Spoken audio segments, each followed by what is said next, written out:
Dalam KTT G20 India bertemakan One Earth, Pak Jokowi menyampaikan perlunya upaya masif dan radikal untuk mengatasi krisis iklim. Ini pernyataan yang keren. Pak Jokowi terutama menyentil negara-negara ekonomi terbesar yakni G20. Dan bro, salah satu cara mengatasi krisis iklim adalah percepatan transisi menuju ekonomi rendah karbon dan alih teknologi untuk investasi hijau. Pak Jokowi menyatakan komitmen negara-negara G20 masih sebatas retorika dan hanya di atas kertas. Salah satu yang dimaksud Pak Jokowi adalah perluasan dan perbesaran Just Energy Transition Partnership atau JETP. JETP adalah salah satu skema yang dihasilkan oleh kesepakatan negara G20. Saat ini ada 4 negara yang akan melakukan skema JETP, yaitu Afrika Selatan, Indonesia, Vietnam, dan Senegal. Pendanaan negara maju untuk JETP dan investasi hijau lain perlu terus didorong untuk memastikan transisi berjalan. Juga untuk menjamin negara berkembang mendapat bantuan dalam upaya penurunan emisi dunia. Terkait JETP, Indonesia sih tidak tanggung-tanggung. Dengan JETP, Indonesia merencanakan mencapai net zero emission pada 2050, yang artinya lebih cepat dari rencana awal pada 2060.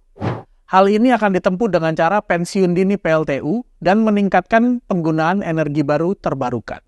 Untuk komitmen pendanaan, JETP Indonesia akan didanai oleh kerjasama internasional berbentuk hibah dan pinjaman. Namun, hibah yang diberikan kurang dari 1%, sementara pinjaman lebih dari 99%. Ini pun masih retorika dan di atas kertas, karena itu wajar jika Pak Jokowi menagih. Just dalam JETP merujuk pada keadilan atau justice. Negara-negara maju di utara sana sudah lebih dulu menggundulkan hutangnya yang berkontribusi pada krisis iklim saat ini. Seharusnya hibah dalam skema JETP di Indonesia bisa lebih besar, seperti Afrika Selatan yang nyaris 4%, bukan 1% seperti sekarang. Jadi, memang ini saatnya menuntut keadilan iklim kepada negara-negara penyumbang karbon terbesar. Meski begitu, Indonesia juga masih punya PR terkait implementasi skema JETP, yaitu belum ada payung hukum yang dapat menaungi JETP. Karena itu, PSI tidak akan pernah lelah menagih RUU Energi Terbarukan kepada DPR. RUU ini menjadi salah satu payung hukum untuk transisi energi. PSI juga berkomitmen penuh mendorong RUU Keadilan Iklim jika nanti berada di DPR pada 2024.